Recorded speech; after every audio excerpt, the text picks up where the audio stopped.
hello students Ansari sir ATP channel सकलोके स्वागतम जानाइছো আজি হৈ যোৱা एसएसएलसी एग्जाমৰ सोशल साइंसर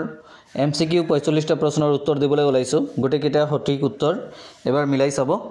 প্ৰথম প্ৰশ্ন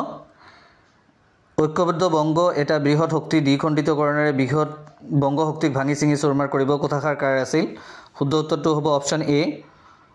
ভাৰত সচিব হাৰ্বাৰ্ট ৰিজলি 2 নম্বৰ কোৱেশ্চনৰ সঠিক উত্তৰ হ'ব অপচন ডি 1911 চনৰ 12 ডিসেম্বৰ তাৰিখে দিল্লীত অনুষ্ঠিত ৰাজ অভিষেকৰ তলত দিয়া কোনজনে কৰিছিল অপচন ডি শুদ্ধ উত্তৰ কি অপচন আছিল 1 2 3 4 চাৰিটা হয়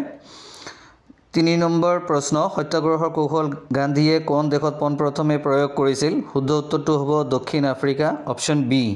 3 নম্বৰ প্ৰশ্নৰ সঠিক উত্তৰ হ'ব অপচন বি 2 নম্বৰ হল অপচন ডি পৰৱৰ্তী প্ৰশ্ন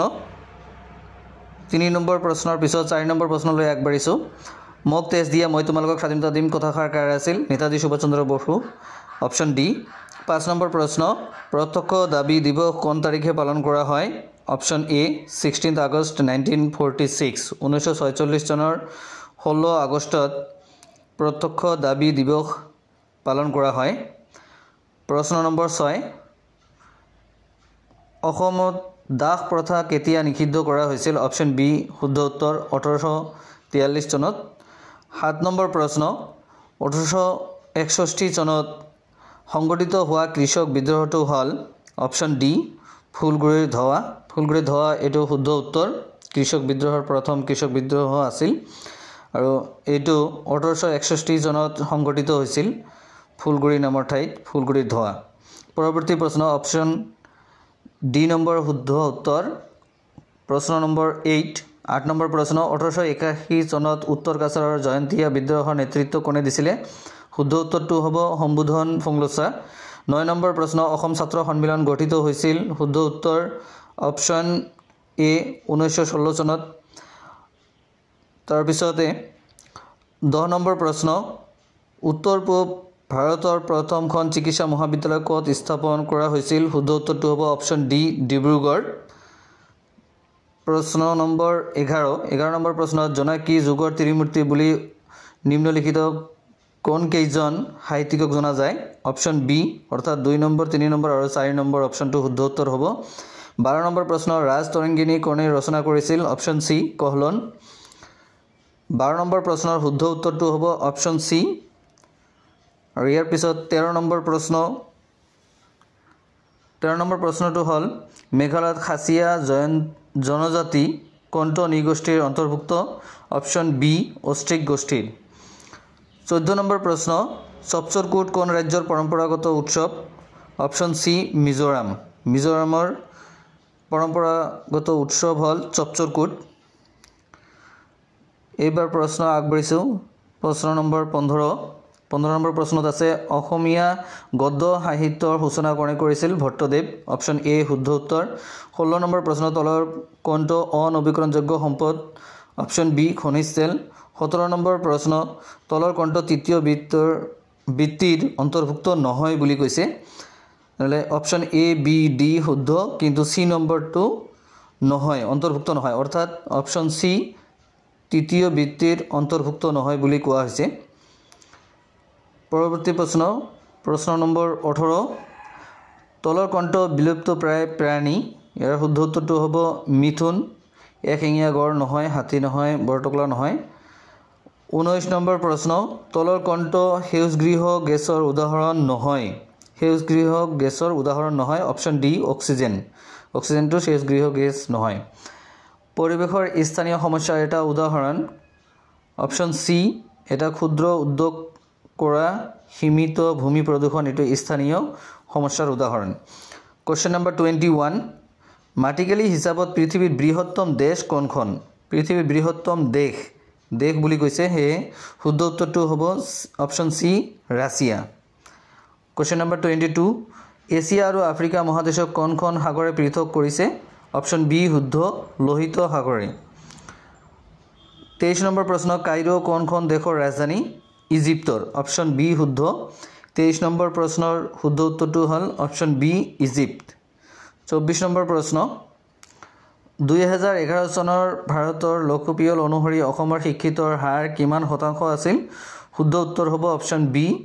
72.19 শতাংশ 2011 চনৰ লোকপিয়ল অনুসৰি অধিক জনসংখ্যা থকা নগৰৰ পৰা আৰম্ভ কৰি ক্ৰমে কম জনসংখ্যাৰ অসমৰ প্ৰথম শ্ৰেণীৰ নগৰবোৰ হ'ল অপশ্যন এ গুৱাহাটী শিলচৰ ডিব্ৰুগড় যোৰহাট এইকেইটা হ'ব নগৰবিলাকক বুজাইছে 26 নম্বৰ প্ৰশ্ন জনসংখ্যাৰ ফালৰ পৰা অসমৰ প্ৰথম দ্বিতীয় তৃতীয় জনজাতি কেইটা হ'ল অপশ্যন বি বড়ো তাৰ পিছতে মিচিং আৰু তাৰ পিছতে আছে কাৰ্বি অপশ্যন বি শুদ্ধ উত্তৰ প্ৰশ্ন নম্বৰ 27 অসমৰ অন্তৰ্গত দীৰ্ঘতম ৰাষ্ট্ৰীয় ঘাইপথ হ'ল অপশ্যন বি তাৰ পিছত 30 নম্বৰ প্ৰশ্ন ইয়াৰ দুয়োটাই অশুদ্ধ নিম্নলিখিত বিকল্পৰ পৰা ভাৰতৰ যুক্তৰাষ্ট্ৰীয় ব্যৱস্থাৰ বৈশিষ্ট্য বাছি উলিওৱা এইকেইটা হ'ল অপশ্যন ডি দুয়োটাই অশুদ্ধ 31 নম্বৰ প্ৰশ্ন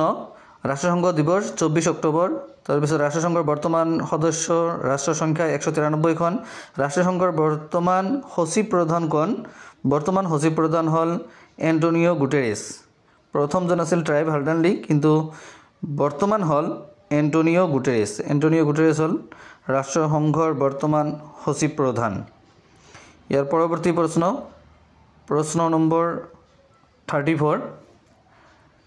আন্তৰ্জাতিক অনুষ্ঠান আৰু সেইবিলাকৰ মুখ্য কাৰ্যালয়ৰ পৰিপ্ৰেক্ষিতত অমিলটো বাছি লয় অমিলটো হ'ল B number ICC international cricket council ইয়াৰ শুদ্ধ উত্তৰ হ'ব লাগিছিল ডুবাই কিন্তু দিয়া আছে নতুন দিল্লী অৰ্থাৎ কোনটো অমিল সেইটো দিয়া হৈছে 35 নম্বৰ প্ৰশ্ন ৰাষ্ট্ৰসংঘৰ সাধাৰণ সভাই নিম্নোক্ত কণ্ঠ অংগৰ অনুমোদন ক্ৰমে অৰ্থাৎ নিৰাপত্তা পৰিষদৰ অনুমোদন ক্ৰমে সচিব প্ৰধানক নিযুক্তি দিয়ে 36 নম্বৰ প্ৰশ্ন তলৰ কোন কেইটা বিকল্পৰ মুদ্ৰা বৈশিষ্ট্য অপশ্যন ডি অৰ্থাৎ আটাইকেইটাই হয় তলত দিয়া বিকল্পবোৰৰ পৰা মুদ্ৰাৰ মুখ্য কাৰ্য প্ৰথম দুটাই হয় মুদ্ৰা হৈছে বিনিময়ৰ মাধ্যম আৰু এটা হৈছে মুদ্ৰা সামগ্ৰী মূল্যৰ মাপকাঠি হিচাপে কাৰ্য সম্পাদন কৰে অৰ্থাৎ অপশ্যন এ এটো শুদ্ধ 1 আৰু 2 38 নম্বৰ প্ৰশ্ন ভাৰতবৰ্ষৰ কেন্দ্ৰীয় বেংকৰ নাম কি option C reserve bank of India option C শুদ্ধ উত্তৰ 39 নম্বৰ প্ৰশ্ন তলৰ কণ্ঠ বাণিজ্যিক বেংকৰ কাৰ্য নহয় অপশ্যন ডি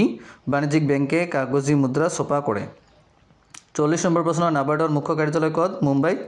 আৰু 41 নম্বৰ প্ৰশ্ন ভাৰতৰ প্ৰথম পঞ্চবাৰ্ষিক পৰিকল্পনা সামৰি লোৱা কালছোৱা হ'ল 1 এপ্ৰিল 1951 পৰা আৰম্ভ কৰি 31 মাৰ্চ 1956 চনলৈকে অপশ্যন এ শুদ্ধ উত্তৰ কোৱেশ্চন নম্বৰ 42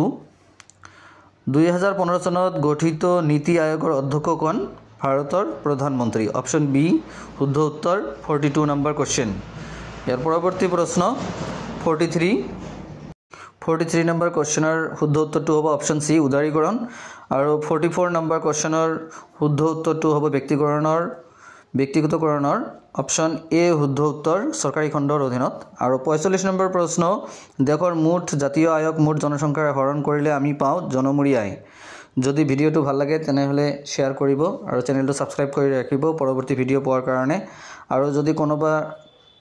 প্ৰশ্নৰ অপশ্যন এৰি গৈছে তেনেহলে কমেন্ট সেকশনত জনাব থ্যাংক ইউ ফৰ ওয়াচিং